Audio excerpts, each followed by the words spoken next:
चुनाव खत्म होने जा रहे हैं। 5वें फेज का वोटिंग 20 तारीख को होगा, लेकिन उससे पहले जो 4 फेज महाराष्ट्र में हुए हैं उसको लेकर काफी चर्चा हो रही है, क्योंकि इस बार महाराष्ट्र में लोकसभा के चुनाव भी एक तरीके से चिंता का विषय और चिंतन का विषय भी बनता जा रहा है। महाराष्ट्र की जो राजनीतिक स्थिति बनी हुई है उसको लेकर काफी चर्चा हो रही है, और उसमें अगर केंद्र बिंदु में कोई है तो महाराष्ट्र में शिवसेना उद्धव बालासाहेब ठाकरे पार्टी के अध्यक्ष और महाराष्ट्र के पूर्व मुख्यमंत्री उद्धव ठाकरे हैं।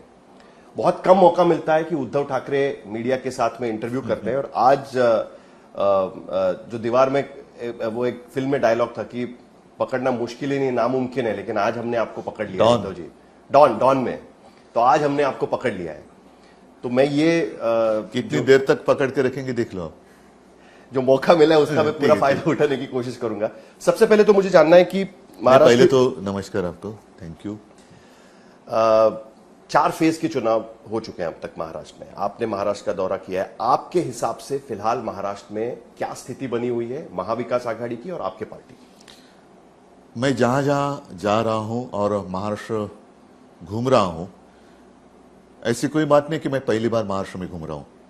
मैं बचपन से महाराष्ट्र देखते आया हूं, क्योंकि मैं महाराष्ट्र का हूं, मराठी हूं। मेरे पिताजी, मेरे दादाजी, मतलब मेरे दादा परदादा, सबका जन्म यहीं पे हुआ। तो महाराष्ट्र और हमारा सिर्फ दिखावे का रिश्ता है ऐसी बात नहीं है, हम तो जुड़े हुए हैं इस मिट्टी से। और मुझे तो प्यार का अनुभव मिल रहा है जनता की ओर से। साथ ही साथ उनके मन में 2-3 भावना है। एक तो वो हमें फंसाया गया, पिछले 10 साल फंसाया गया, और महाराष्ट्र कभी गद्दारी माफ नहीं करता, गद्दारों को माफ नहीं करता।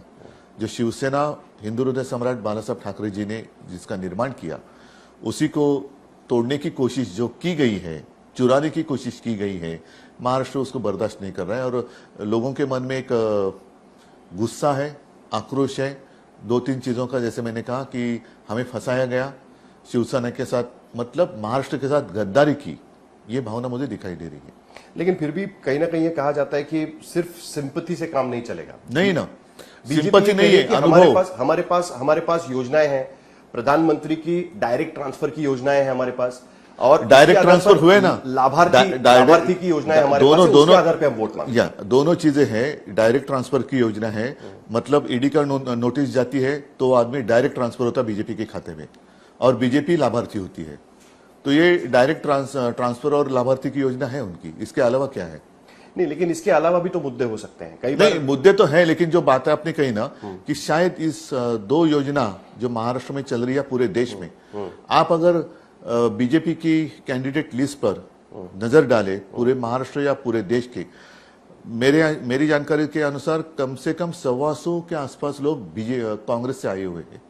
महाराष्ट्र की बात करें, मुंबई की बात करें, मुंबई में 6 प्रत्याशी है, 6 जगह है, तो 6 में से 4 जगह, दो जगह पर शायद बीजेपी के लोग हैं।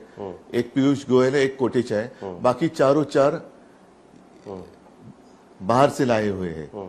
और उनमें से 3 तो जिनके ऊपर 2 में तो उनके ऊपर तो ईडी की इंक्वायरी चल रही है, आरोप जिनके ऊपर लगाए, अब उन्हीं की पालकी बहाने की एक मजबूरन हालात स्थिति बीजेपी पर आई हुई है। हमने ये सवाल देवेंद्र फडणवीस को पूछा था कि जिन प्रत्याशी देखो, मेरी लड़ाई अभी देवेंद्र से है ही नहीं। ठीक है, देवेंद्र इस चुनाव का मुद्दा ही नहीं है। मेरी लड़ाई जो तानाशाह बैठे हैं दिल्ली में उनके साथ है। तो देवेंद्र की जवाब प्रश्न को उत्तर में क्यों? ठीक है, मैं कहता हूं कि बीजेपी नेताओं से हमने ये सवाल पूछा था, और बीजेपी के नेता केंद्र के हो तो शीर्ष नेता, यहाँ के शीर्ष नेता तो नीचे है, यहाँ तो पता नहीं क्या है उनकी। देखो, पहले तो देवेंद्र जी मुख्यमंत्री थे, हम साथ थे उनके। फिर उन्होंने एक नारा दिया था, मी पुन्हा येईन, मैं वापस आऊंगा। मराठी में कहा था, मी पुन्हा येईन, मी पुन्हा मतलब मैं वापस आऊंगा, चपरासी हो जाऊंगा फिर भी मैं वापस आऊंगा। तो अभी वो चपरासी बंद कराए हैं। तो ऐसे नेताओं को क्या जवाब? आपकी वजह से वो वापस नहीं आ पाए, लेकिन मेरे वजह से तो बैठे थे ना, 5 साल बैठे थे। उनकी सरकार उस वक्त बहुमत नहीं था। आपने कहा कि धोखाधड़ी हुई है महाराष्ट्र के साथ में, कहीं ना कहीं इसकी शुरुआत 2018 से नहीं होती। आपने सबके सामने कहा था कि आपने सबके सामने कहा था कि अब कुछ भी हो जाए हम बीजेपी के साथ गठबंधन नहीं करेंगे, और 19 में आपने गठबंधन किया। देखो, ये सारी बातें, इसका उत्तर मैंने कई बार दे चुका हूं। तो मुझे ऐसे लगता है कि अब 2 दिन पर चुनाव आए हैं, और लोगों ने ये सारी बातें देखी है अलग अलग चैनल पर, तो हमारा समय क्यों बर्बाद करे? तो आज के समय का जो प्रश्न है, आज के समय, आज की चुनौती, उसके ऊपर हम बात करते हैं। नहीं, लेकिन ये सवाल इसलिए बार बार उठाया जाता है क्योंकि लेकिन बार बार उत्तर तो दिया है मैंने। नहीं, उसका कारण मैं आपको बताता हूं सर। उसका कारण यह है कि महाराष्ट्र में एक विशिष्ट परिस्थिति बनी हुई है, पॉलिटिकल स्थिति बनी हुई है, और कई बार लोग इस बारे में कंफ्यूज्ड हैं कि नहीं है, असली है कौन है, Confused नकली कोई कौन है। कंफ्यूज नहीं है। प्रधानमंत्री यहां पर आकर भाषण करते हैं तब भी वो असली नकली की बात करते हैं, और ऐसे में फिर आपसे उम्मीद की जाती है कि आप इसका जवाब देकर। वो एक गाना मुझे लगता है, शायद अगर मैं भूला नहीं हूं तो देवानंद का है या किसका है, असली क्या है नकली क्या है पूछो दिल से जरा। अगर प्रधानमंत्री जी के उनके पास दिल होगा तो उनको कहिए कि पूछो दिल से जरा, असली क्या है नकली क्या है पूछो दिल से जरा। वो कह रहे हैं कि आप बाला साहब की विरासत आगे नहीं लेकर जा रहे, जो हिंदुत्व की विरासत है वो आप आगे लेकर नहीं जा रहे। आपने कांग्रेस के साथ अलायंस किया तो आप असली नहीं है। नरेंद्र मोदी कौन होते मुझे सर्टिफिकेट देने वाले? जो नवाज शरीफ का केक खाने वाले लोग मेरे हिंदुत्व के ऊपर सवाल कैसे उठा सकते हैं? और नरेंद्र मोदी जी की जैसी नकली डिग्री है वैसे उनके सर्टिफिकेट की कोई आवश्यकता नहीं है, और उनसे कोई सर्टिफिकेट मांगा भी नहीं है। और जो गद्दार उन्होंने साथ लिए हैं उनको वो असली का सर्टिफिकेट देते हैं, तो उसी में उनका झूठापन और जुमला सामने आता है ना। तो उनको वो कौन होते हैं मुझे सर्टिफिकेट देने वाले? और 4 जून के बाद वो प्रधानमंत्री नहीं रहेंगे, सिर्फ एक नरेंद्र मोदी रहेंगे। जैसी 40 करोड़ जनता है वैसे उनमें से एक रहेंगे। लेकिन ये कॉन्फिडेंस आपको कहां से आ रहा है? बीजेपी ये कह रही है कि देखिए, ये बात ठीक है कि भाई जो 14 और 19 में प्रधानमंत्री नरेंद्र मोदी की लहर थी उस तरीके की लहर नहीं भी होगी, तब भी इंडिया अलायंस के सामने कोई विकल्प देने की कोशिश नहीं है। वो अभी भी नहीं, एक मिनट, विकल्प की अगर बात करें तो अब तो चुनाव हारने जा रहे हैं पहली बार। फिर मोदी जी ने कहा था कि 75 साल के बाद कोई राजनीति में नहीं रहना चाहिए, मतलब 2 साल के बाद प्रधानमंत्री तो अब नहीं रहेंगे, मोदी जी भी राजनीति में नहीं रहेंगे। तो बीजेपी के पास विकल्प क्या है? अमित शाह है या बाकी सारे नहीं है ना। वो तो चेहरा आज चेहरा क्यों नहीं लाते? जब उनके पास ऑलरेडी मोदी का चेहरा है तो फिर मोदी चेहरा नहीं चल रहा है ना, इसलिए तो बाला साहब का चेहरा वो इस्तेमाल कर रहे हैं। उनकी मजबूरी ऐसी हुई है, वो फंस गए। उनको अब पता चला कि उनको रिस्पांस नहीं मिल रहा है। लहर तो गई, लहर तो नहीं है, लेकिन अब चुनाव के आधे रास्ते पर चेहरा कैसे बदली करे? और बदली कर कोई ऐसा चेहरा है जो चुनाव जीता कर दे सकता है? ऐसा कोई चेहरा नहीं है। उद्धव जी, एक इंटरेस्टिंग बात यहाँ पर यह भी और दूसरी बात ऐसी है, अच्छा ठीक है आपका सवाल। नहीं, एक बात यहाँ पर यह भी नजर आ रही है कि पहली बार शिवसेना मुस्लिम समुदाय के पास रीच आउट कर रही है। अब तक शिवसेना का ये और इसका जिक्र किया गया कि वोट जिहाद की कोशिश की जा रही है मुंबई में। हाँ, और बीजेपी वोट गद्दार की कर रहे हैं। वोट गद्दार, वोट का भ्रष्टाचारी, वो तो ज्यादा खतरनाक है। गद्दारी किसी के जो अपने माता समान शिवसेना के साथ गद्दारी कर सकता है, वो किसी के साथ भी गद्दारी कर सकते हैं। तो वोट गद्दार चल रहा है उनका अभी।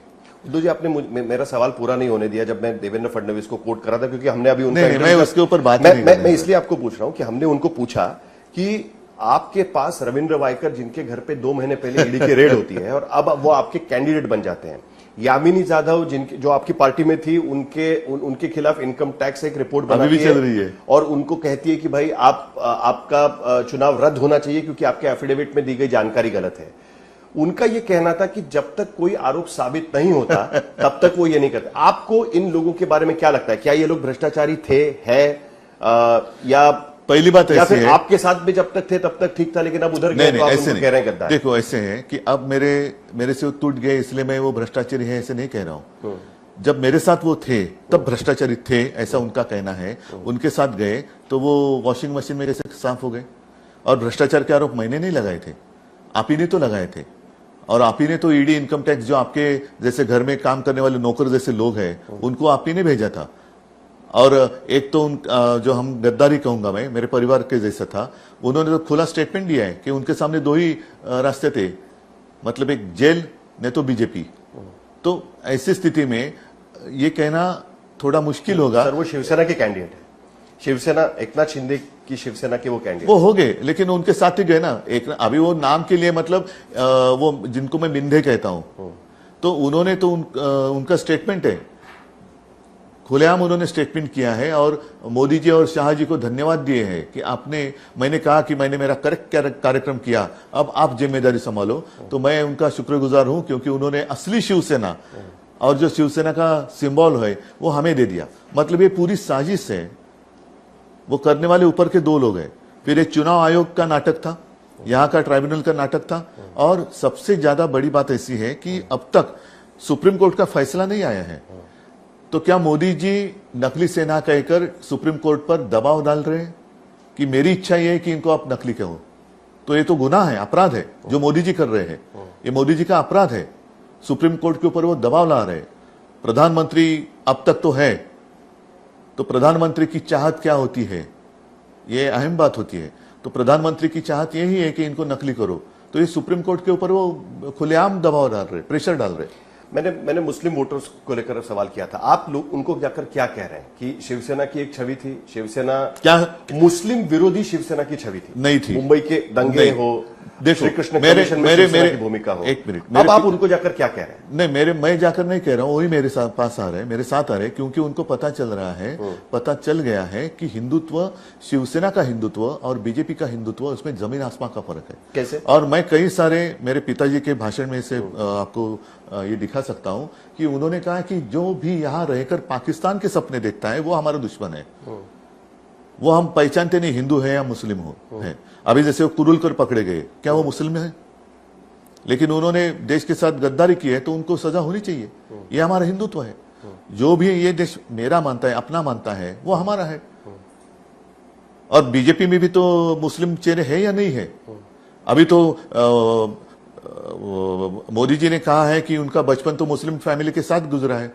वो ताजिया के वो जो भी निकलते हैं जुलूस, उसके नीचे से गए हैं। मुस्लिम परिवार से उनको खाना आता था, तो वो जो खाना है वो उन्होंने खाया होगा, तो फिर वो गौ हत्याबंदी कैसे करते? नहीं, लेकिन इंटरेस्टिंग बात ये नजर आई कि आपने जाकिया जाफरी की बात करना शुरू किया, जिनके जो बिल्किस बानो की बात करना आपने शुरू कर क्या दिया। गलत है? क्या गलत है? क्या बिल्किस बानो एक महिला नहीं है? मतलब महिलाओं के ऊपर अत्याचार करते हुए भी आप धर्म देखेंगे? तो यही तो मेरा कहना है कि आप गोमाता को मानते हैं, फिर पहले माता किसी की भी हो वो माता है, उसकी इज्जत क्यों नहीं करते? मणिपुर में जो कुछ हुआ वो कौन, उसका धर्म कभी देखा आपने? क्या वो आपके नागरिक नहीं है? आप प्रधानमंत्री हो, और प्रधानमंत्री, मैं भी मुख्यमंत्री था, शपथ लेते वक्त हमारा एक कर्तव्य होता है कि सबके साथ एक जैसा हम व्यवहार करेंगे। तो प्रधानमंत्री, कल मुझे शर्म आई, कल्याण में मैं गया था, मैंने वहां एक महिला कैंडिडेट दी है, वैशाली दरेकर राणी। एक मिडिल क्लास है, सिंपल है, और जो हमारी जो महिला है उनका प्रतिनिधित्व करेंगे अब संसद में। तो उसकी हार होने के लिए प्रधानमंत्री गद्दार के बेटे के प्रचार के लिए आए थे। ये मतलब इतना डर आपको एक सामान्य महिला से?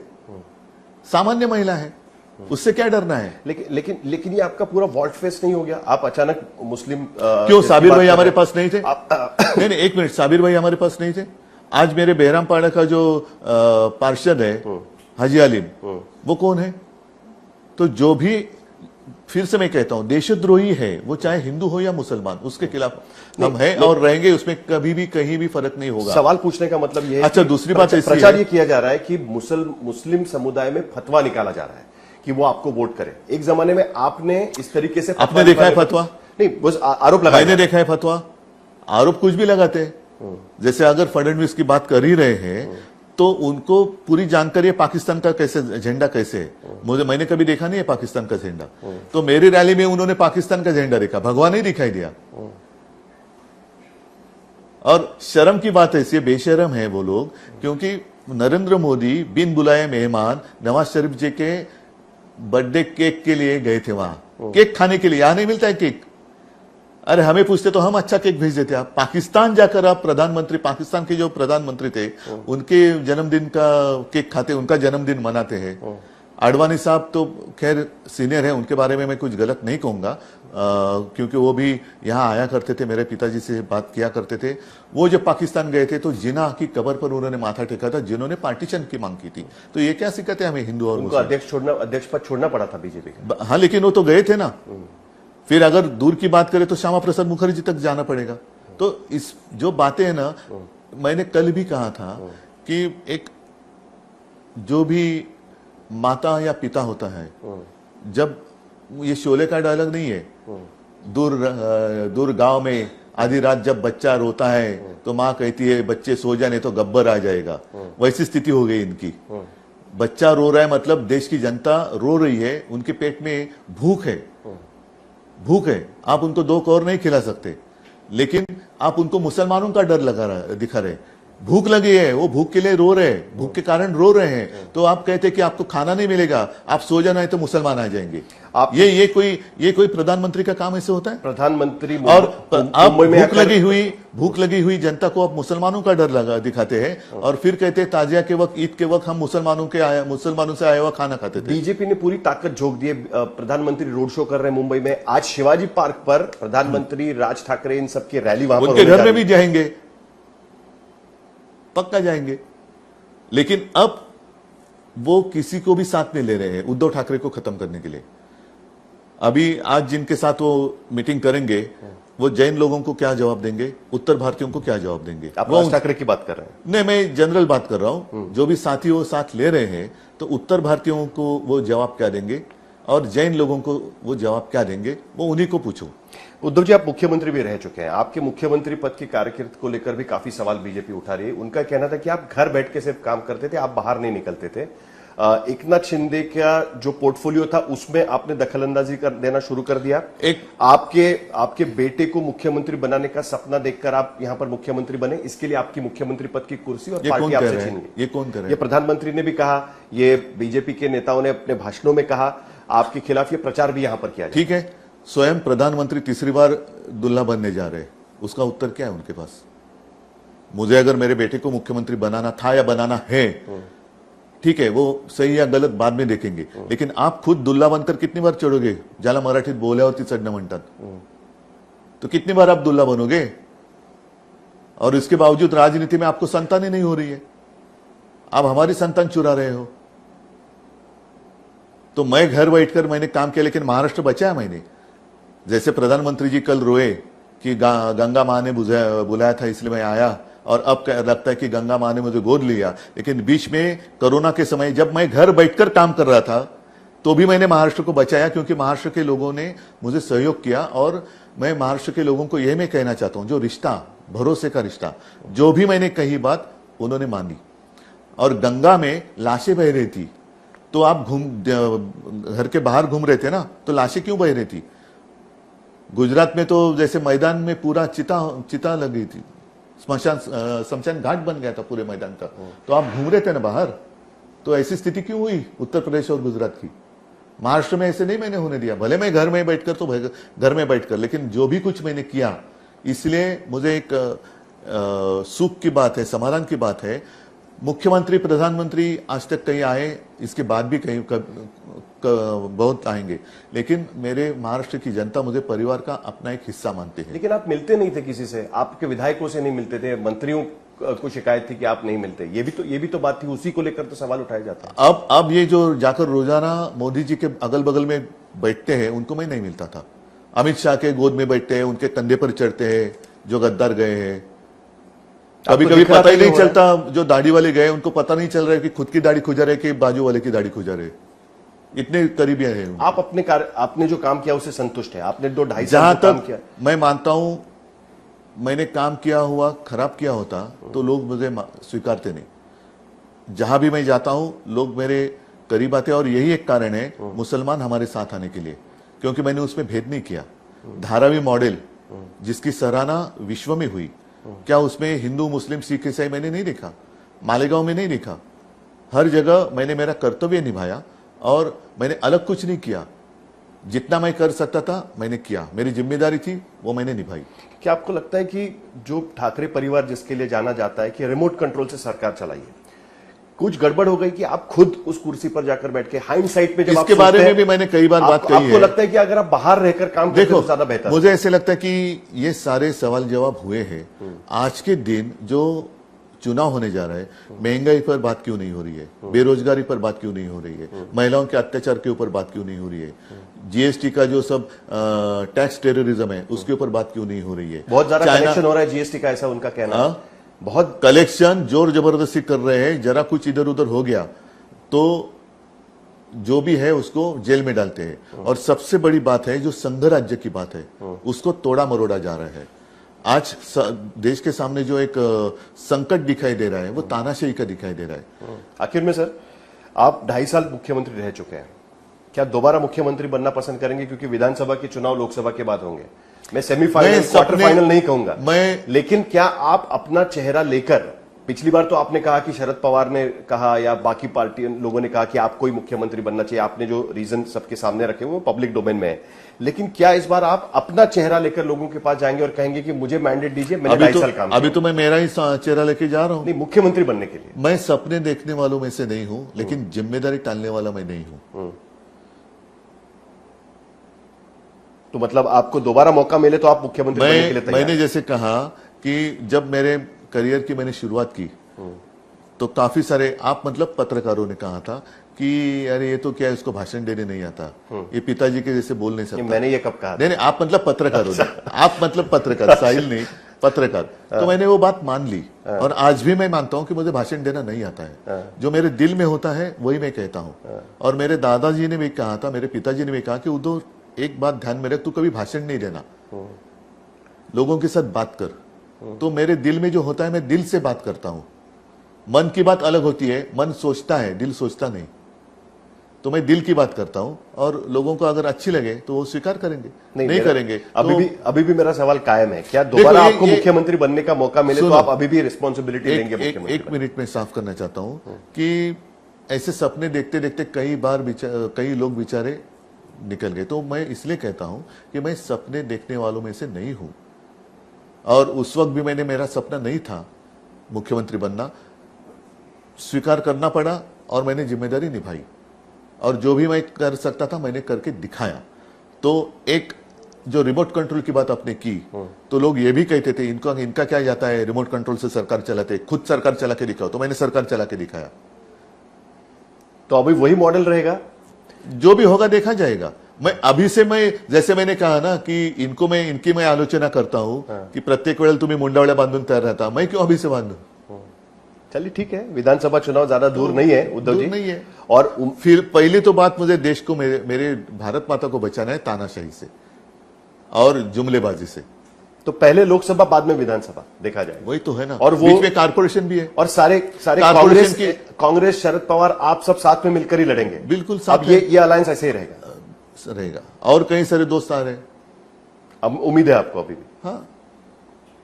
चलिए उद्धव जी, बहुत बहुत शुक्रिया, आपने हमसे बात की, इंडिया टुडे ग्रुप से बात की, इसके लिए आपका बहुत बहुत शुक्रिया। बहुत कम मौका मिलता है कि आप इंटरव्यूज देते हैं, मुझे उम्मीद है कि विधानसभा के लिए नहीं, इंडिया टुडे की बात करो, इंडिया आने वाली कल की बात क्यों करते हैं? तो हम तो कल की भी बात करेंगे क्योंकि विधानसभा भी चुनाव जल्दी आने वाले हैं, जो उसकी आज की बात करो। फिलहाल आपने आज हमसे बात की, इसके लिए आपका बहुत बहुत शुक्रिया। थैंक यू, धन्यवाद। जय हिंद, जय महाराष्ट्र।